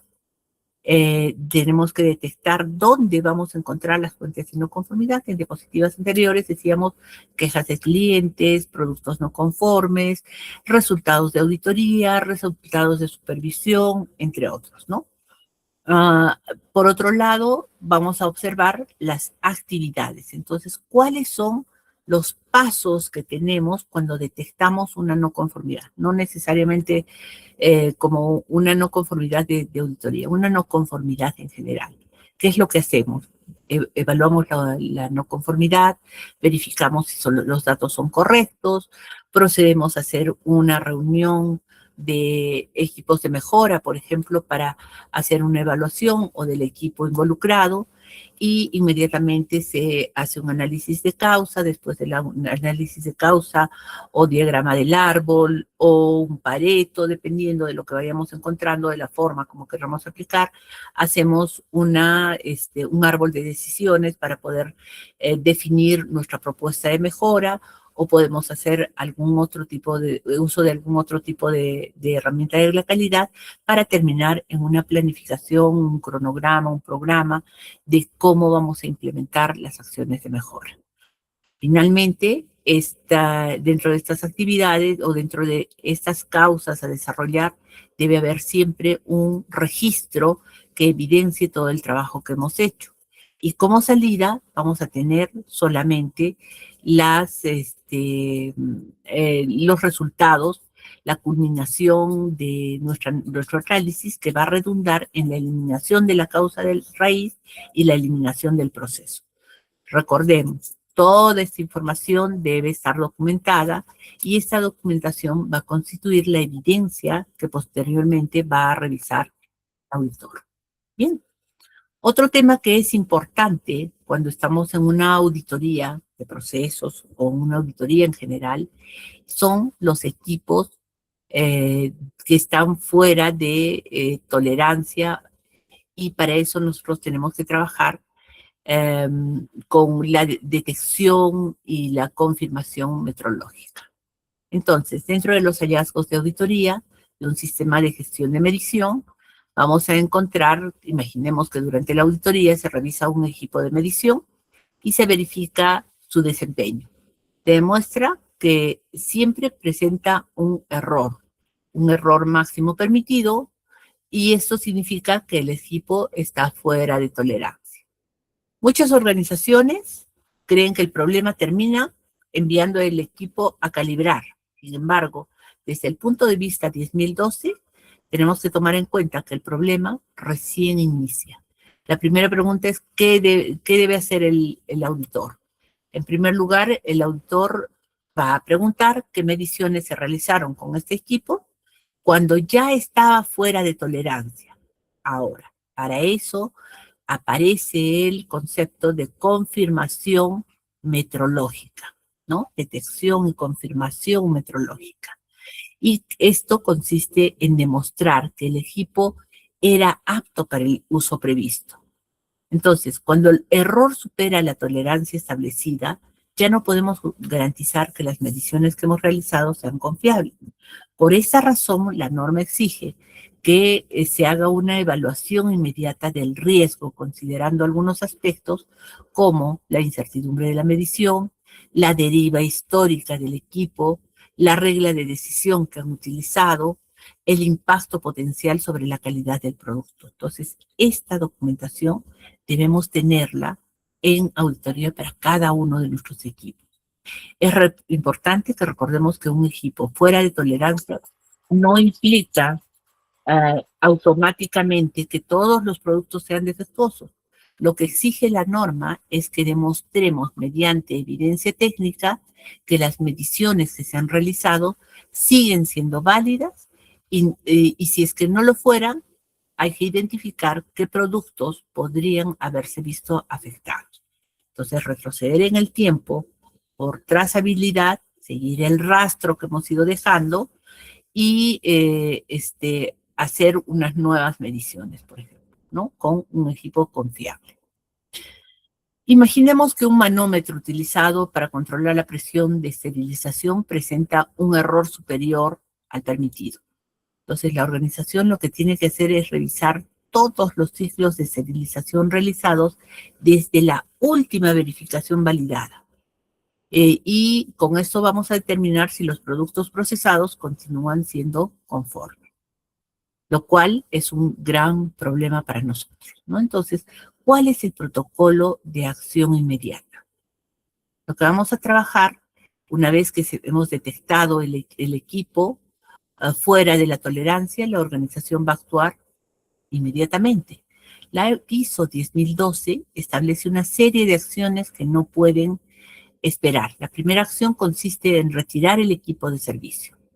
Luego, lo que vamos a hacer es, al retirar el equipo de servicio, lo que vamos a hacer es que no se puede continuar utilizando mientras exista la duda de confiabilidad en sus mediciones. Luego se segrega el equipo físicamente para evitar que otro operador lo utilice por error y es recomendable colocarlo en un área identificada como equipos no conformes o equipos fuera de servicio o ponerlo en una caja específica si es que son pequeños, ¿no? El siguiente paso va a consistir en colocar una etiqueta claramente indicando que el instrumento no debe utilizarse. Entonces, comienzan los trabajos importantes de trazabilidad inversa. Aquí es cuando debemos responder una pregunta muy importante. ¿Desde cuándo el equipo dejó de cumplir con los requisitos metrológicos? Y para responder, vamos a tener que revisar cuáles fueron los últimos certificados, especialmente el último certificado de calibración, o donde podemos hablar de confiabilidad en el equipo. Después de eso se hicieron verificaciones intermedias, hay cartas de control, cuál ha sido el historial de mantenimiento, cuál es el comportamiento de la deriva de ese equipo, es decir, la deriva histórica. Y finalmente, si esta información se termina registrando formalmente dentro del sistema de gestión metrológica. Entonces, el auditor lo que nos va a pedir es buscar evidencia documental de cada una de estas actividades. Entonces, con esto cumplimos la rastreabilidad inversa y el registro metrológico que nos va a permitir documentar la desviación técnica e iniciar una no conformidad formal. Un error muy frecuente consiste en que se retira el equipo, se calibra nuevamente y nos olvidamos de investigar toda esta parte de la rastreabilidad inversa, el registro metrológico, es decir, todo lo ocurrido antes del hallazgo. Bien, entonces, ahora sí, ¿cuál es el impacto metrológico? Después de controlar el equipo, va a empezar una de las etapas más complejas para evaluar el impacto que pudo haber tenido sobre los productos o los servicios. Entonces, aquí es donde aparece el concepto de evaluación retrospectiva. Esta evaluación retrospectiva es analizar todos los productos que han sido fabricados, inspeccionados, medidos durante la última confirmación metrológica válida. Novela, ya, ahora sí. ¿Ahora sí se ve, Fernando? Sí se ve, licenciada. Ya, gracias. Entonces, esto implica tener que revisar los resultados de medición, los lotes producidos, los registros históricos, la incertidumbre. No basta con decir el equipo ya fue calibrado. Eso no va a responder la pregunta principal del autor. ¿Los productos liberados anteriormente siguen siendo conformes? Eso implica para nosotros como empresa tener que retroceder en el tiempo y rehacer el rastro que hemos ido dejando. En algunos casos es necesario repetir las mediciones utilizando equipos confiables. En otros es suficiente realizar un análisis estadístico y todo esto va a depender del riesgo asociado al proceso. Y vamos con un ejemplo también. Si un termómetro controla temperaturas en una cámara de vacunas, una desviación pequeña podría afectar a miles de niños, ¿verdad? ¿Por qué? O a miles de vacunados, vamos a decir, porque no solo son niños. ¿Por qué? Porque va a afectar a miles de dosis. Entonces, es importante para nosotros la evaluación del impacto que debe realizarse considerando la criticidad del proceso. ¿Bien? Entonces, vamos a ver una matriz de tratamiento de equipos y en esta matriz o en esta tabla lo que vamos a resumir es algunos escenarios muy comunes que son encontrados durante las auditorías. Por ejemplo, podría existir desgaste natural del equipo por el uso continuo y este va a generar también una deriva, perdón, puede haber un daño accidental antes, o una deriva fuera de la banda, o una deriva progresiva, o simplemente puede haberse omitido una verificación intermedia. Cada uno de estos escenarios requiere una respuesta diferente. Entonces, vamos a hablar de tres elementos comunes. Primero, debemos conocer cuál es el problema. Segundo, tenemos que evaluar el impacto. Y tercero, documentar toda la evidencia. Bien, entonces, para un desgaste por uso, podemos agregar el equipo. Y una evaluación retroactiva para evaluar el impacto es hacer una remedición con un patrón de referencia. La evidencia la vamos a tener con el certificado de calibración más la deriva histórica. Un daño accidental, un golpe, hacemos un bloqueo físico. La evaluación retroactiva nos va a permitir un análisis de productos del último turno. Y la evidencia van a ser los reportes del incidente y la acción correctiva, ¿no? La deriva fuera de banda o la deriva que es una deriva progresiva.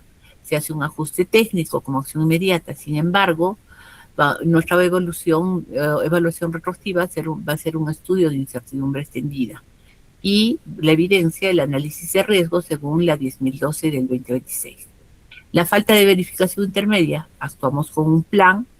Se revisa como evaluación retroactiva el historial de lotes que han sido medidos con este equipo y como evidencia tenemos los procedimientos del sistema de gestión de la medición y capacitaciones a nuestro personal.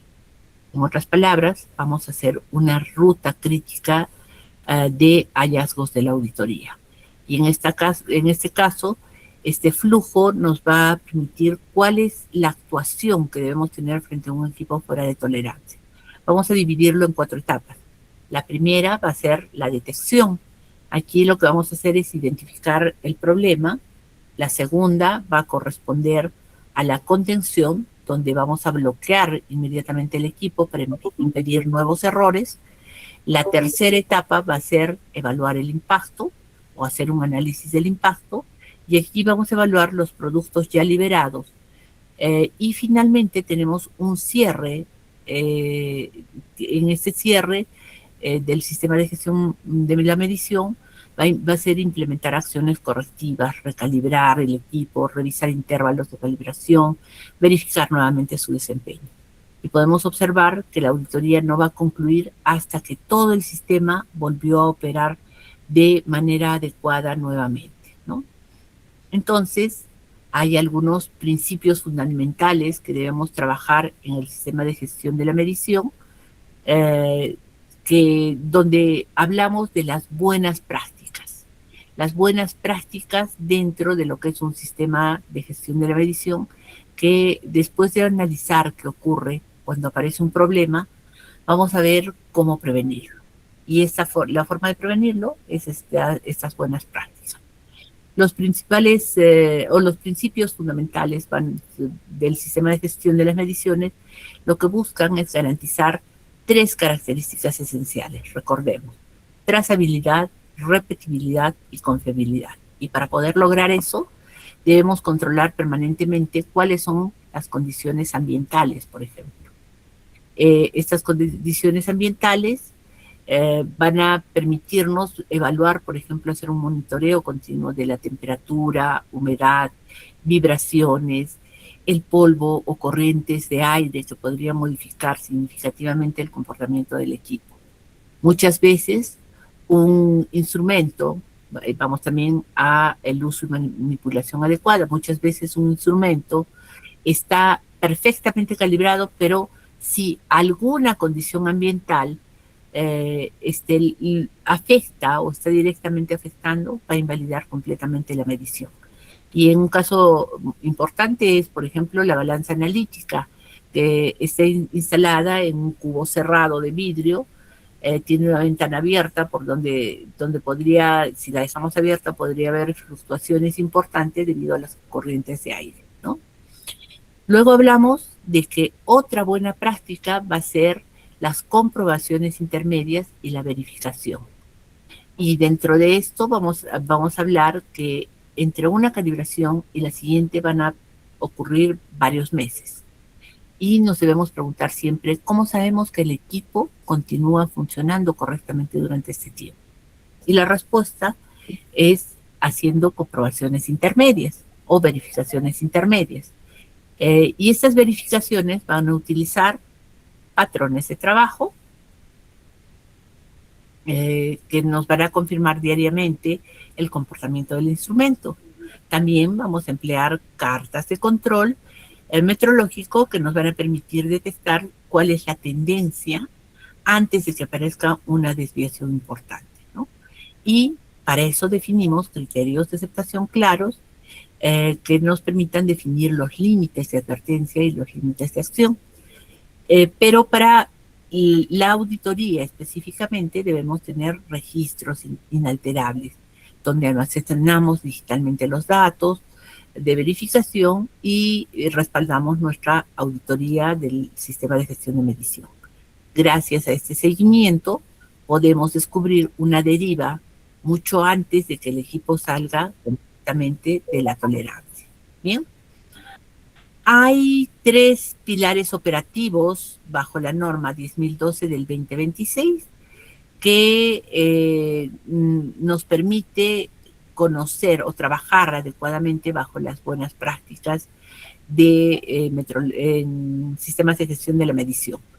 Y dentro de estos vamos a hablar de la competencia personal, que no basta con que tener equipos modernos, sino también las personas deben saber utilizarlos de manera correcta y además deben tener la capacitación y la competencia y el expertise necesario para poder manejar estos equipos.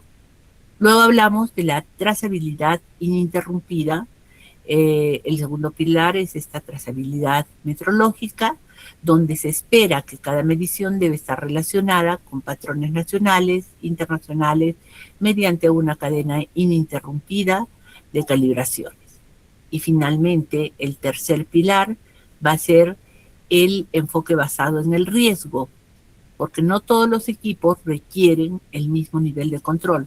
Los instrumentos críticos deben verificarse con mayor frecuencia. Ahora, para esto trabajamos con un checklist de una rutina metrológica. En esta tabla les muestro cómo debería distribuirse las actividades metrológicas según su frecuencia. Diariamente, previo al uso, lo que debemos hacer como actividad clave es verificaciones previas al uso. Limpieza, comprobación del patrón, y el responsable siempre va a ser el operador del equipo. Como evidencia, guardar el registro en una bitácora, un checklist o de manera digital. Semanal, mensual, el revisión de cartas de control de deriva y las condiciones ambientales, responsable de una lista de metrología, y la evidencia son los gráficos de deriva histórica. Frecuencia del uso de equipo anual programada, calibración externa con laboratorios acreditados con 17.025, responsable el jefe de metrología, y las evidencias son los certificados y la incertidumbre de la medición. De manera continua, revisiones de vigencia de las etiquetas, la confirmación metrológica, el auditor interno va a ser el responsable y todo el personal, y la evidencia es el etiquetado del equipo, ¿no? Entonces, existe un ciclo de vida de la confirmación metrológica. Y en este caso, cuando hablamos del ciclo de vida, estamos hablando de que debemos nosotros trabajar con la selección, es decir, definir cuáles son los requisitos metrológicos que solicita el cliente y las tolerancias del proceso. Obtener datos de error e incertidumbre de un laboratorio acreditado, y la única forma de hacerlo es a través de la calibración. Trabajar haciendo confirmación, es decir, validar si el error existe, si es positivo, si la incertidumbre es menor que la tolerancia, que la regla 1.4, y hacer un monitoreo que nos permita aplicar las comprobaciones intermedias y el control continuo hasta la recalibración. Entonces, terminamos las buenas prácticas, donde recordemos que todo operador debe iniciar su jornada utilizando un checklist de rutina metrológica. Y en este caso, la limpieza del equipo, el estado físico, la vigencia de calibración, condiciones ambientales, funcionamiento correcto, disponibilidad de patrones. Aunque aparentemente es una actividad sencilla, este checklist bien diseñado nos podría evitar una gran cantidad de errores humanos. Y muchas de las organizaciones son o tienen no conformidades o hallazgos a raíz de problemas que no se originan por fallas técnicas del equipo, sino porque el operador omitió realizar alguna verificación básica antes de comenzar el trabajo. Entonces, como parte de las buenas prácticas, recordemos que este es nuestro primer nivel de defensa dentro del sistema de gestión de la medición. Bien, hablamos del marco de la industria 4.0. Esta parte vamos a hablar sobre el futuro de la metrología, aunque en realidad ya no es el futuro, sino estamos viviéndolo, ya es el presente, es la cuarta revolución industrial, conocida como la industria 4.0. Y esta ha cambiado profundamente la manera en la que las organizaciones producen, controlan o toman decisiones. Tradicionalmente, la metrología se basaba en mediciones puntuales.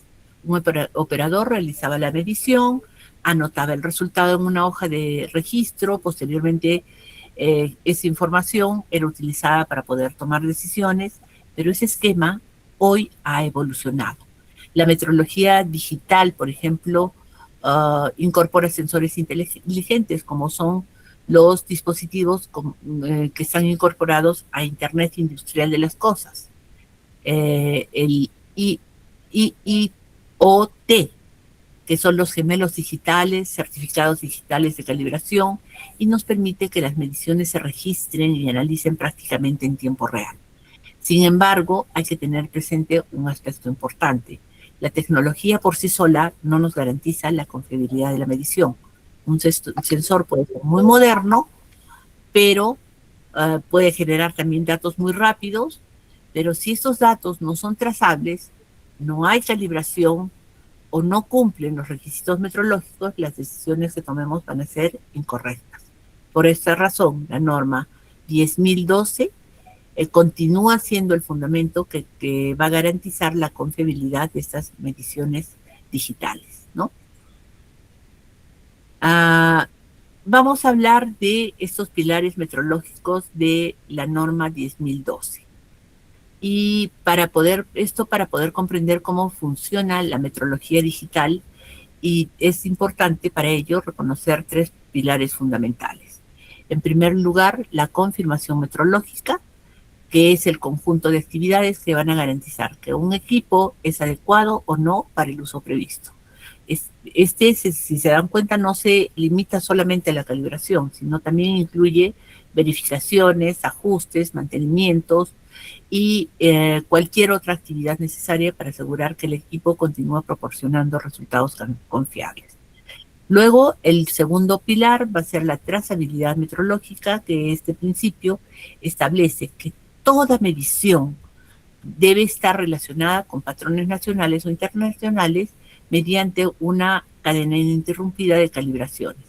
Esta cadena nos proporciona confianza en el resultado y gracias a ella vamos a poder demostrar que una medición que realizamos en nuestro laboratorio es comparable a cualquier laboratorio del mundo.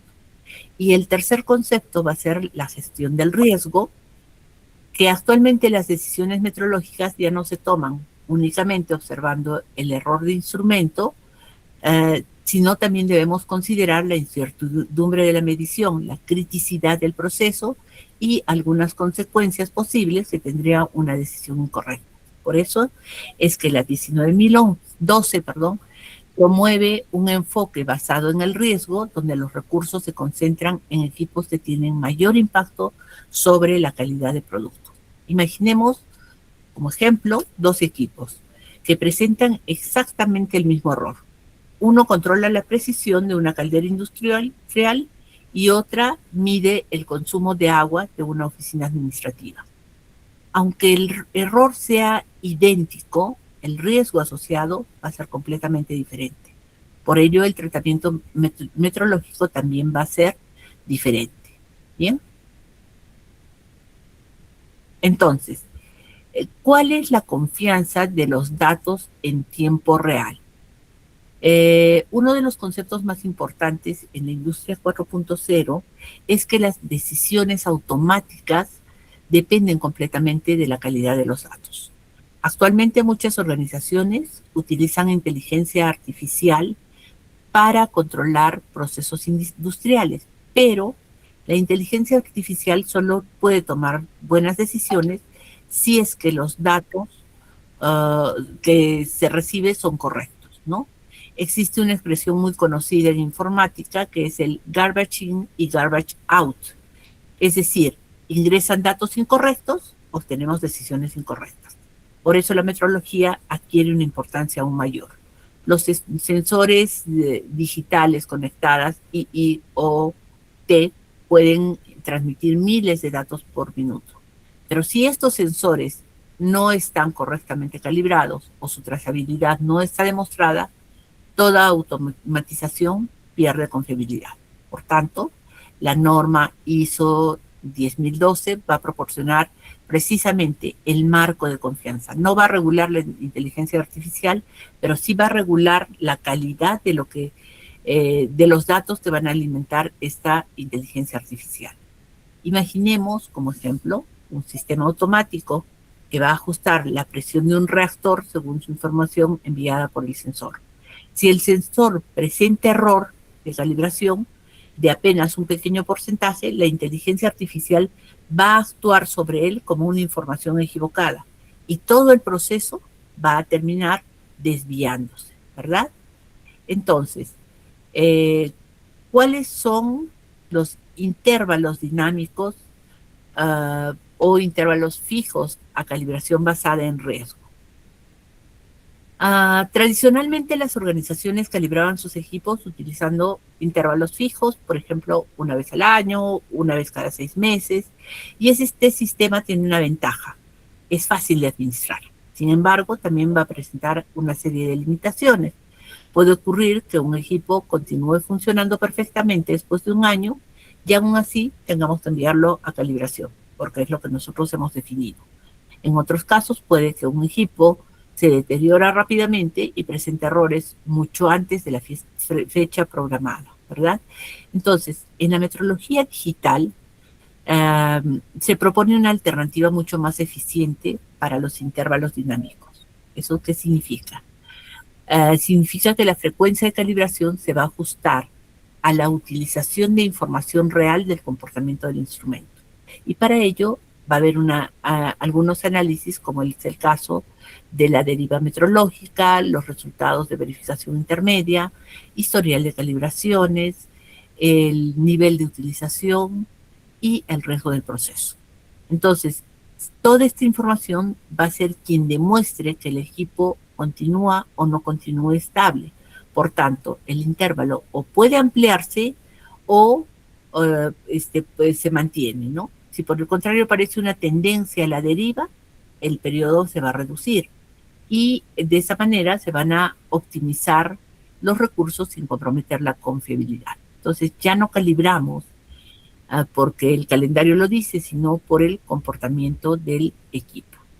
Entonces, en una evaluación metrológica, vamos a ver, por ejemplo, qué es lo que la metrología está experimentando, lo que antes utilizábamos, certificados impresos, hoy aparecen digitales y de calibraciones, ¿no? Anteriormente los registros permanecían archivados en carpetas físicas.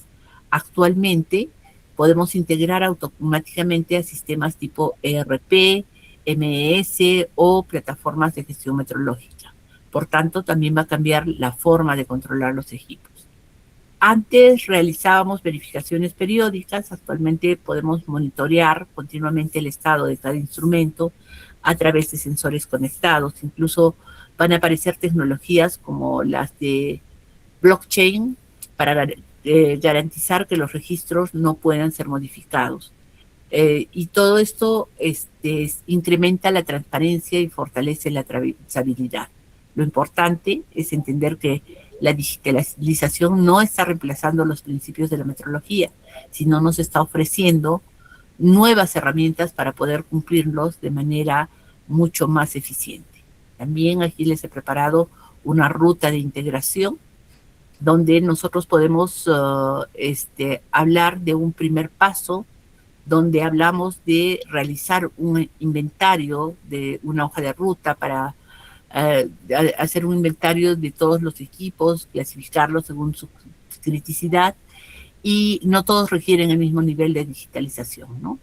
En el segundo paso, se han incorporado sensores inteligentes certificados digitales de calibración, y estos certificados permiten intercambiar información automática entre laboratorios y sistemas informáticos.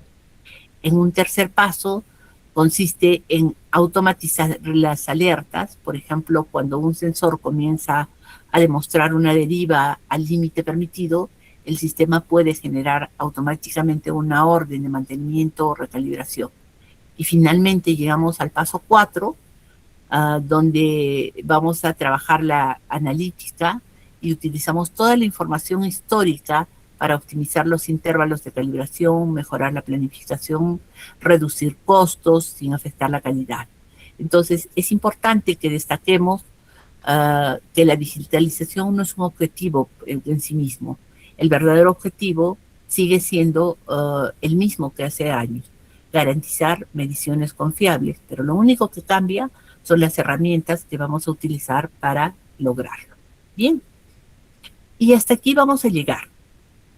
Tenemos unos casos integradores que sí nos da, por lo menos para ser uno de ellos, es importante. Y este es un caso que les pido por favor que todos lo evalúen bien. Imaginen que somos el equipo auditor encargado de evaluar el sistema de gestión metrológica de una planta farmacéutica. Durante la auditoría encontramos un hallazgo que desafortunadamente es muy común. El termómetro digital utilizado para controlar la temperatura de un reactor presenta un error superior al permitido. Analicemos los datos. El proceso exige una tolerancia de más o menos 0.5 grados centígrados. El error máximo que hemos encontrado, máximo permitido, es más o menos 0.3. Sin embargo, en la evaluación del resultado de verificación intermedia, estamos encontrando un más 0.65 grados centígrados y una incertidumbre expandida de 0.08 grados centígrados. Además, sabemos de que este instrumento estuvo trabajando durante 45 días desde la última confirmación metrológica válida, y la primera pregunta que debemos hacer es que nos vamos a hacer siempre es ¿quién tuvo la culpa? La verdadera pregunta es la siguiente, y permítanme pasar a la siguiente diapositiva con las preguntas. No. La primera pregunta va a ser la siguiente. ¿Podemos seguir confiando en todas las mediciones realizadas durante estos 45 días? ¿Qué opinan ustedes? No. ¿Por qué, Jorge, por favor? A ver, ¿quién me puede explicar por qué no podemos? ¿Y qué es lo que deberías hacer? ¿Qué haríamos primero? ¿Qué podríamos hacer? ¿Alguna idea?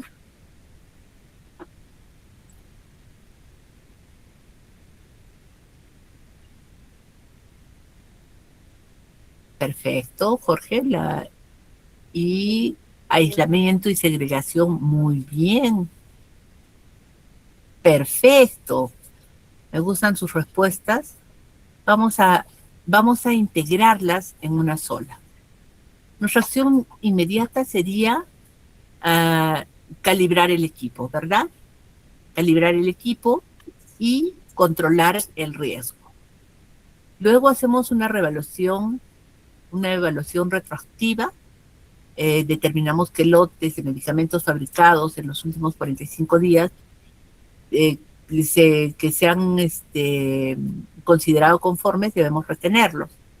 Y luego hacer un análisis causa-efecto para nuestra propuesta de acción correctiva, definir cuál es la causa raíz y qué análisis metrológico se debe representar o se debe presentar para cerrar la no conformidad del auditor.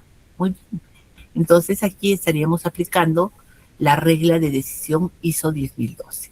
Perfecto. Y para esto, esta es nuestra solución. Primero, la contención, segregación física, como ustedes lo decían, la evidencia documentada, la rastreabilidad inversa, los 45 días, un recálculo del impacto, la reinspección de lotes. Si la desviación altera la calidad crítica, hay que reensayar las muestras y ajustar el cálculo y recálculo, ¿verdad? Muy bien. ¿Tenemos tiempo para hacer una más? Creo que sí. Entonces vamos a la siguiente. En este caso, vamos a hablar de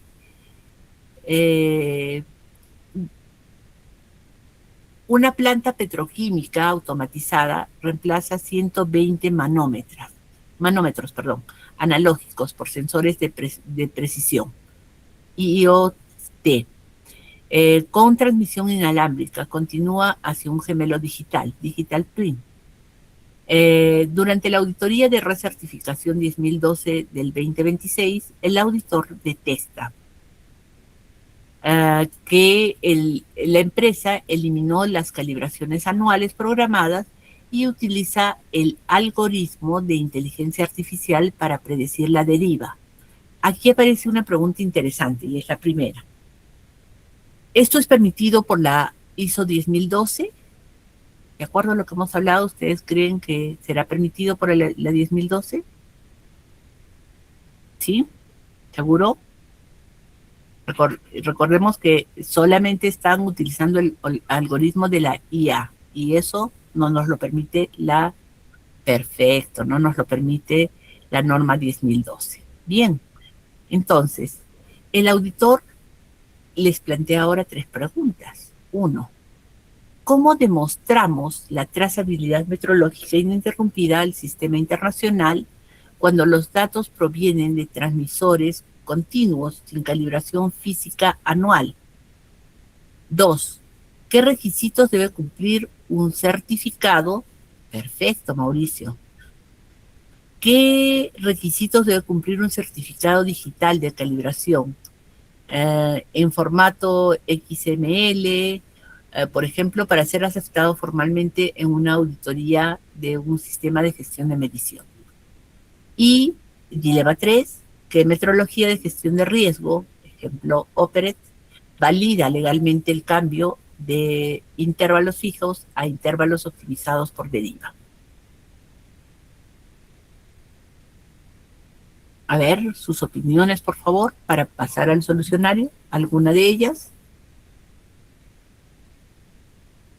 Recordemos que muchos creen que digitalizar es dejar de calibrar, y eso es falso, ¿no?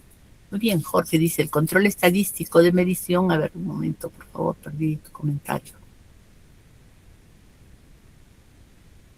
Aquí está. De mediciones puede ser usado para realizar una calibración con patrones, para verificar, probablemente, ¿no? Porque ahí le falta un pequeño tema.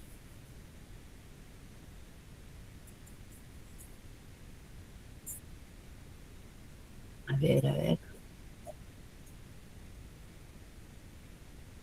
Las mediciones, ya, pero ahí le falta algo. Muy bien. Que dice Jimmy, se debe realizar comprobación intermedia mínima para verificar equipos de instalar en caso. En caso de, ya te perdí, Jimmy. En caso que vengan los calibrados de fábrica. Muy bien. Las mediciones intermedias, perfecto, Oscar. Jorge, no los resultados de calibraciones. Muy bien, vámonos al solucionario, ¿les parece? Primero, la validación de la arquitectura del sistema de gestión de medición 4.0. Hablemos de trazabilidad digital, implementar nodos de patrón verificados periódicamente con patrones de trabajo in situ y firma digital criptográfica, blockchain metrológico. ¿Se acuerdan que lo hablamos hace un rato? Otro, el certificado digital. El archivo debe ser de lectura mecánica, machine readable, y cumplir con la estructura XML del PTB oficial y conservar la firma digital del laboratorio integrado, ¿no? Y finalmente, la validación normativa dice que debe haber un intervalo dinámico. La norma permite modificar intervalos si existen evidencia documentada del análisis de riesgo. La evaluación de deriva continua y cartas de control en tiempo real, pero a esto nos falta agregarle que debe ser una propuesta validada, ¿verdad? Muy bien, externa, no interna, muy bien. La regla de decisión automática es configurar el software SCADA o ERP para activar alertas automáticas cuando la deriva exceda el 80% del límite de tolerancia del proceso. Muy bien. Entonces, con esto hemos llegado al final de nuestro curso. Quiero agradecerles a todos el trabajo que les ha costado tener que compartir conmigo estas noches de conversación, incluso en fiestas patrias, y agradecerles por su tolerancia, su tiempo, su trabajo. Estoy abierta a consultas, si es que todavía tenemos tiempo, creo que no hay muchas, pero espero que les haya quedado claro todo lo que les he comentado. Muy amables. Denise, creo que no está por ahí. Si hubiera preguntas, me comenta. A ver, permítanme leer. Oscar. Dice Oscar. Yes. Perdí tu pregunta, Oscar. Licenciada, ¿me escucha? Sí, lejos, Ya. pero sí se te escucha. Ya, ok, excelente. Bien, licenciada, muchas gracias por la sesión del día de hoy. Debido al tiempo, ya no hay en realidad para la ronda de preguntas. Gracias por acompañarnos durante el desarrollo de este importante diploma, ¿sí? Nos estaremos viendo en otra oportunidad con usted. Yo me quedo aquí con los profesionales para poder explicarles un poco más acerca del examen. Ok, muchísimas gracias. Un gusto estar con ustedes y espero realmente volverlos a ver en otra oportunidad. Hemos recorrido todo el ciclo del sistema de gestión meteorológica desde la perspectiva de una auditoría y espero todo lo que les he comentado y compartido de la poca experiencia, pues les haya servido. Muchas gracias. Buenas noches. Gracias, licenciada. Gracias. Estimados profesionales, queremos felicitarlos por haber culminado satisfactoriamente este programa de especialización. Esperamos sinceramente que cada una de las sesiones haya fortalecido sus conocimientos y haber aportado valor a su desarrollo profesional. Como muchos de ustedes saben, el EVA de Perú brinda la posibilidad de formalizar esta especialización profesional mediante documentación académica oficial. ¿Qué contiene esta documentación que les estoy mencionando? Pues contiene lo que es su diploma de especialización profesional, su constancia académica con módulos desarrollados, 120 horas académicas certificadas, la nota final visible, en este caso de la evaluación que van a obtener ustedes, un código QR de validación única, el respaldo institucional y por supuesto el aval académico internacional por Florida Global University. Aquí, como pueden visualizar, esto es el aula virtual en el cual ustedes van a tener acceso una vez hayan realizado, en este caso, su inversión. Aquí van a encontrar lo que son las grabaciones de las clases, los materiales educativos, los recursos complementarios, en el cual ya les expliqué, recuerdan, al inicio del programa. Recuerden también que el acceso a estas clases, todas las 5 sesiones, han sido completamente gratuitas. Sin embargo, para su certificación, el valor promocional es de 89,90. Muchos de ustedes ya tienen acceso a esta aula, ya están gozando de los beneficios del material educativo que es exclusivo para estos estudiantes. Sin embargo, algunos no, pues les voy a enseñar cómo ingresar. Una vez ustedes hayan realizado su inversión de 89,90, pues nosotros les vamos a estar enviando su usuario y su contraseña para que puedan acceder. Ahora, ¿cómo descargar el certificado? Por favor, en este momento les pido mucha atención en lo que voy a explicar porque después sucede alguna confusión o malos entendidos, ¿sí? Para descargar el certificado se van aquí directamente a cursos inscritos, no a esta opción, sino a cursos inscritos para recién descargar el certificado. Aquí en esta opción donde dice certificados o certificaciones, aparece cuando ya ha sido descargado, ¿de acuerdo? Por favor, mucha atención en esta parte. Bien, se van a cursos inscritos, ¿de acuerdo? Está agarrando la página y bueno, se van a ir en este caso al diploma en el cual ustedes están llevando actualmente, que es el llevado con la licenciada, ¿de acuerdo? A ver, está cargando, permítame por favor. Mi conexión está un poquito lenta, pero ya está cargando, ¿sí? Por favor, mientras voy explicando esto, me van dejando las dudas que quizás no os quedó clara o las dudas que puedan ir teniendo, ¿de acuerdo? Bien, aquí le dan clic a su curso inscrito, que en este caso es Gestión Meteorológica, Calibración y Testabilidad de Equipos de Medición. Le dan clic ahí y van a tener solamente que poner la opción de completar curso, nada más, porque ustedes lo están llevando en vivo con nosotros. Entonces simplemente le dan completar curso. No se preocupen si acá aparece 0% completado o 0, no se preocupen por ello. Simplemente le dan en la opción de completar curso. ¿De acuerdo? Bien. Sí se me está escuchando, ¿verdad? Por favor, ¿podrían reaccionar si se me escucha bien? Ya, excelente, Oscar. Muchas gracias, Pedro. Muchas gracias, excelente. Bien, le dan completar curso y esta ventanita que están viendo a ustedes le va a aparecer. Es más o menos para que ustedes puedan valorar el curso, pueden poner alguna sugerencia, algún comentario para nosotros como Elévate, para el docente. No necesariamente tienen que ser 5 estrellas, puede ser 1, 2, 3, de acuerdo a cómo ustedes se han sentido aquí con Elévate Perú. ¿De acuerdo? Entonces simplemente ponen ahí su opinión y ponen actualizar valoración. Nada más y cierran la ventanita. Aquí mismo les va a aparecer la opción de ver certificado. ¿Ok? Aquí mismo. Ahorita no aparece porque aún no está habilitado el examen, aún no está habilitado tampoco el certificado. A partir del día de mañana a las 9 de la mañana va a estar habilitada la opción que les acabo de mencionar. Les voy a enseñar con un diploma que ya ha culminado, que es otro diferente a este, el cómo se vería el certificado y cómo lo descargarían ustedes. Por ejemplo, a ver, no sé, ese es un diploma de ingeniería, ¿ok? Miren, por de supervisor industrial. Bien, es un diploma que ya ha culminado, ¿ven?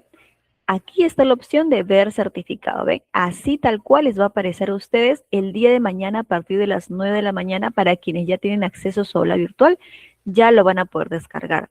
Simplemente le dan clic y la página está generando su certificado. Demora unos segundos, a lo mucho un par de minutitos dependiendo de su conexión. ¿De acuerdo? No se preocupen, si se queda así, va a generarse automáticamente. Bien, ahora sí, lo están viendo ahí mismo. Ahí está el diploma, su nombre completo. En este caso va a salir el nombre de gestión meteorológica, no es el nombre, recuerden que eso es un ejemplo. Aquí sale las 120 horas académicas con las fechas de inicio a fin, la fecha en la cual se estaría emitiendo el certificado, las firmas correspondientes de las autoridades académicas y más su constancia de estudios con el temario módulo por módulo y su nota final de su examen, que ahorita les voy a explicar. ¿Ok? Y para descargarlo simplemente ponen el cursor aquí, no hacen clic, ponen el cursor aquí y le dan clic en PDF. Eso es todo, estimados profesionales, con respecto a cómo descargar el certificado. No es muy difícil, si se dan cuenta. De igual manera, nosotros les vamos a estar enviando un video tutorial el día de mañana con el paso a paso por si quizás no he sido muy claro, quizás recién están ingresando algunos. Sí, no se preocupen. Ahora sí, el examen. Les explico acerca del examen. El examen es un formulario de 10 preguntas, de acuerdo con opción múltiple. Ustedes van a tener 48 horas para que lo puedan resolver. Desde el día de hoy hasta el 5 de agosto, 11:59 de la noche, va a estar habilitado el examen. Van a tener 3 oportunidades para que lo puedan resolver. De esas 3 oportunidades, la nota más alta es la considerada para su constancia. Así como han visto, así les va a aparecer la nota. Supongamos que sacan un 16, 17 y un 18, pues la 18 es la que va a aparecer en su certificado. Ahora, tienen 48 horas, ¿por qué? Para que puedan repasar, para que puedan volver a ver las clases, para que puedan ver sus PPTs, sus ebooks también, y de esta manera realizar un examen óptimo. Ahora, ¿hasta cuándo pueden pagar con el valor promocional de 89,90? Mejor dicho, ¿hasta cuándo está vigente esta promoción? Pues hasta el día 6 de agosto nada más. Hasta el día jueves 6 de agosto va a estar habilitado el valor promocional de 89,90. Hasta el 5 el examen y hasta el 6 para que puedan pagar por su certificado. ¿Ok? Ahora sí, quiero saber, ¿ha quedado claro? ¿Tienen alguna duda, alguna consulta para poder ayudarlo? Lo pueden escribir aquí en el chat, por favor. O si ya quedó todo claro y no hay más dudas, pues para ya poder enviarle su examen por el grupo de WhatsApp. El examen es compartido únicamente por el grupo, ¿sí? Los medios de pago también lo voy a compartir por el grupo, lo voy a estar fijando por ahí para que lo puedan tener en cuenta y solamente nos envían la capturita con sus datos por interno para hacer la validación correspondiente. Algo muy importante que estaba olvidando mencionarles es que cuando ustedes realizan el pago, nosotros le enviamos un formulario de certificación. Este formulario es muy importante que ustedes lo llenen con sus datos correctamente escritos, ya sea una tilde o su número de DNI también, por favor. A veces sucede que no lo ponen muy bien y un certificado sale mal y bueno, es todo un problema, como se dice, ¿no? Pero obviamente hay solución, pero le pedimos por favor mucha atención con respecto a sus datitos, ¿sí? No se preocupen, igual lo solucionamos, pero le pedimos en ese aspecto que puedan ustedes tener mucho cuidado, ¿ok? Ahora sí, ¿ha quedado todo claro? ¿Alguien tiene alguna duda? No, el examen no está dando en la aula virtual, repito que el examen va a ser compartido por el grupo. ¿Alguna otra duda? Ah, ok, excelente pregunta, Jenny. ¿Por cuánto tiempo se tendrá acceso a la plataforma virtual? Es de un año desde la activación de su usuario. Ustedes van a tener el acceso al aula por un año, van a poder volver a ver las clases. Igual el material PPT, los ebooks son descargables. Lo único que no es descargable son las grabaciones de las clases, ¿ok? Porque es un link que los enlaza directamente a la página de YouTube. Entonces, eso no es descargable. Ustedes lo pueden descargar de manera, como se dice, aparte, pero no hay ningún problema. Los demás materiales educativos complementarios sí son descargables. ¿Alguna otra consulta?